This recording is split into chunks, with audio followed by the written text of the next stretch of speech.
Let me introduce to you Vince Coakley, candidate for the 12th District Congressional race. Good morning, everybody. It's a real honor and privilege to be here in the wonderful city of Greensboro to start things off. I appreciate the invitation to stop by and spend time here in the wonderful city of Winston-Salem. Well, good afternoon. Hey, it's a real honor and privilege to be here in Lexington, our third stop on our journey today. Good afternoon, folks. Good afternoon. It's an honor to be here, and I especially appreciate the warm environment. Good afternoon, Kannapolis. It's good to be here. Without further ado, let me introduce my friend and the next congressman for the 12th District, Vince Coakley.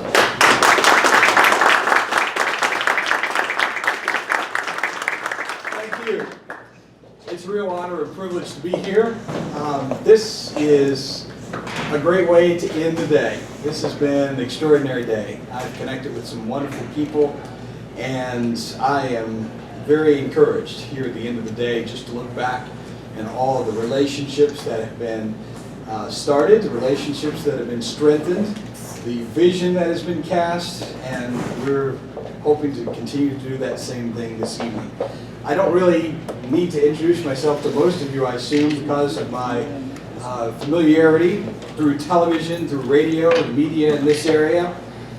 And I can tell you that over the years, really the entirety of my broadcasting career, there's always been an inward conflict for me, because here I am delivering the news, and of course you're supposed to deliver the news unbiased and that sort of thing, and we all know that's not always true. You know, that's no big secret in here, I'm sure. As it relates to local news, it's not so much political bias as it is on the national news media. We all know that. But for me, it wasn't so much that. It wasn't a matter of bias. It was just a matter of relevance. I mean, here we are on one of these days. What's the big news story today? You know, it's Snowmageddon. I've got friends still in the TV news business, and we all joke about it, that, oh, they're going to be scaring people today about the weather, how terrible it's going to be. And I certainly hope that it's not. But what we don't do very well in the mainstream news media, and the local media especially, is cover the things that really matter to people. Think about it, for instance. I want you to think back to that time. What was the average price of gasoline a few years ago? What, $1.84? When's the last time you paid $1.84 for gasoline? I don't know about you, but that's a lot of money out of our pockets, added up over a period of several years, isn't it? How many of you are comfortable with that? How many of you feel good after pulling away from the gas pump? I doubt it, very seriously. Is this necessary? I don't think so. A lot of this is based on policies from our own government, and it's unfortunate. And one of the areas, energy policy. And you know what's really frustrating about it? The people hurt the most by these policies? The poor, and the ones most likely to vote for the people who are putting these policies in place. What else do we see? Unemployment. Boy, that's not a pretty picture, is it? Now, there are some games that are being played with this information about the employment picture. The unemployment rate is going down. Isn't that wonderful, right? Well, that's not the whole story. How many of you are following the labor participation rate? What's happened to that? It's been going down. Fewer and fewer people, millions of people have left the workforce. What's increasing? The role of people on food stamps. It's not good. The number of people whose unemployment benefits have run out and are resorting to filing for disability, because that's the only thing they can do to keep food on the table. We can do better than that. That's right. Don't you believe that?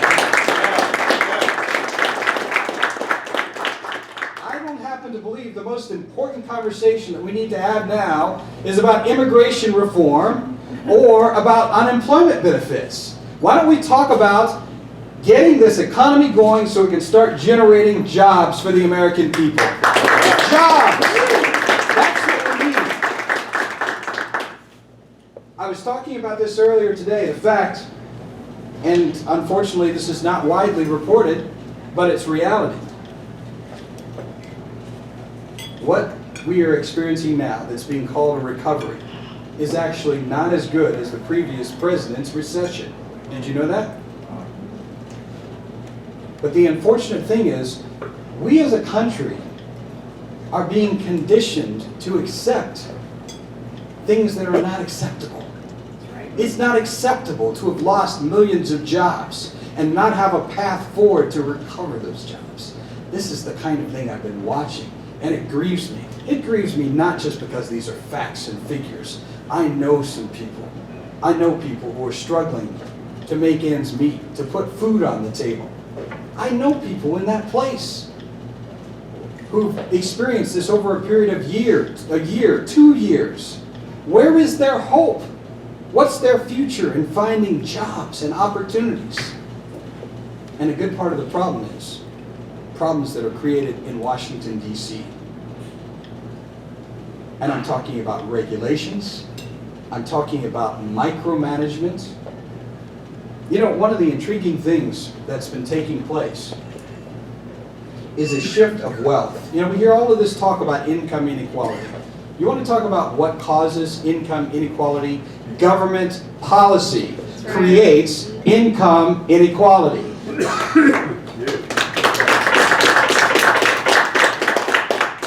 I believe America is a land of opportunity. It's a land of opportunity. But the problem is, when you have people who believe they know better than everybody else and that they can micromanage people's lives out of Washington, D.C., that's why we are in trouble. I've been watching this. I've been watching this year after year after year as a television news journalist and then as a radio talk show host talking about these things. But you know what? There comes a point where you get tired. You get tired of preaching to the choir. This is the point I've reached just in the past few months. I'm tired of preaching to the choir. I'm blessed to have a wonderful wife, Debbie. I've been married to for 21 years. She's sitting back there. My 4 children.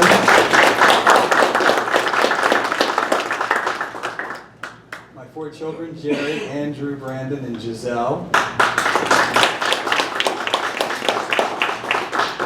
I want them to have a bright future. Not just my children.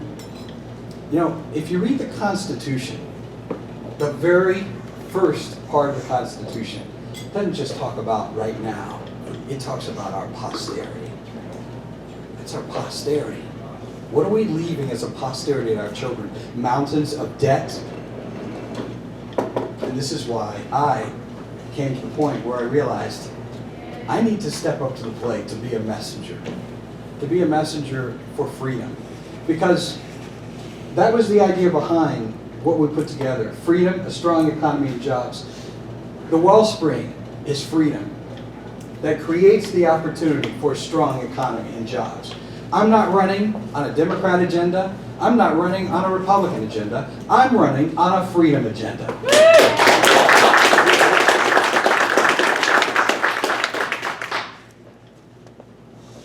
What compels me in all of this is really love. My heart breaks when I see what's going on to my country. My heart breaks when I see what's happening to individual people. And my heart breaks not only because of what's happening to them. It's kind of like this. You see somebody, you ever known somebody who has a substance abuse problem? And a person with a substance abuse problem, like alcoholism, what do they medicate themselves with? Alcohol. Alcohol. What's that going to do for their problem?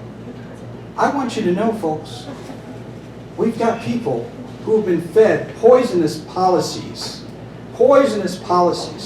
that have not only created their problems, but it's magnified their problems. I dare to say that tonight, that I love these people enough that I want to share a message of hope, of what liberty can deliver for them. And it's not just me. This is a season where all hands have to be on deck. We've got to step out of our comfort zones. You know, I love spending time with freedom-minded people, whether they're Tea Partiers or libertarians, and we can have some great discussions. We can have some fun together, and we can enjoy people of like mind. But I want to tell you today, part of what I'm doing is making a declaration. I'm done with just sitting around having little holy huddles, talking about liberty principles. I want to begin sharing those with people who need them the most.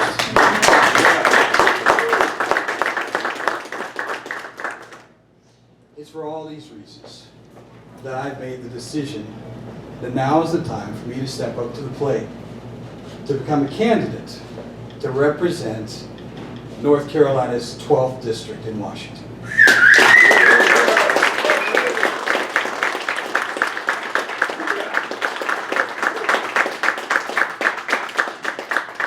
And again, what's my platform? My platform's freedom. One word, one of my favorite candidates running for office now, he talks about sovereignty. You know what? We are sovereign individuals. Our Constitution's about individuals. It's not about groups. See, government leaders, let me rephrase that. Politicians like to use language to divide people. They like to divide the sexes. They like to divide people racially. You know what? I'm not thinking in those terms. I'm thinking of individuals. Amen. I want to care about individuals. And I want to respect their sovereignty as human beings. Their sovereignty means they have choices. There's a responsibility attached to that too, because the way forward is really not through politics. The way forward is for us to begin exercising our sovereignty by being responsible citizens, by being an informed electorate. That's what it means. But it goes beyond that. It means having healthy families and building healthy neighborhoods and communities. I'm telling you today, folks, the days of us driving into our garages and closing those garage doors and focusing on me and mine, those are over. If we care about this republic of this United States of America, those days have to end. We've got to begin engaging our neighbors, our friends, our relatives, sharing, loving, relating. That's what I believe.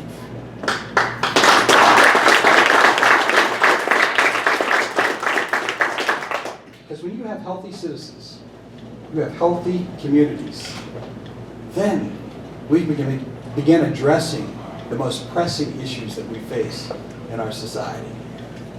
The solutions for what ails the 12th district and anywhere else in this country are right here in this district. See, I believe the solutions are with us. They're not hundreds of miles up the road in Washington, D.C. The solutions are right here. The most important work will be right here in our communities. And then we dictate to Washington rather than let Washington dictate to us. That's a power position, folks. You understand what I'm saying? That's a power. Think about this. Think about the people who talk about power to the people. And you know what? Many times they're not empowering people. They're empowering Washington. Yeah. You know what empowering Washington looks like? I had Peter Schweitzer on my show recently. He wrote a book called Extortion. You ought to read that book. You want to be brokenhearted? Read that book about the games being played in Washington, D.C. You know what they do? They're basically, they're extorting. They're extorting businesses and people for money. For what? For their own power. So that's the game they're running in Washington, D.C. One of the stories he told me that just sent chills down my spine. He said, Peter Schweitzer said, Vince, there's so much wealth in Washington, D.C. flowing over from government programs that they're actually, he described a luxury car dealership that is disappointed that they're not making as much money through financing because people are coming in and buying luxury cars with cash. That's what you're empowering with your money and your votes by sending power to Washington, D.C. The whole point I want to deliver to the 12th district is this. It's about empowering you. Empowering you, the citizen. And the only way to do that is for power from Washington to flow back here. Big government and freedom do not go together. So my platform is this. It's freedom. It's rebuilding our lives, exercising our sovereignty, responsibility, rebuilding our families, our neighborhoods, and communities on a grassroots level, and then we take control of Washington. We the people, all of us, red and yellow, black and white, everybody taking control. So it's about we the people and not about they, the government. I'm Vince Coakley, and I approve that message.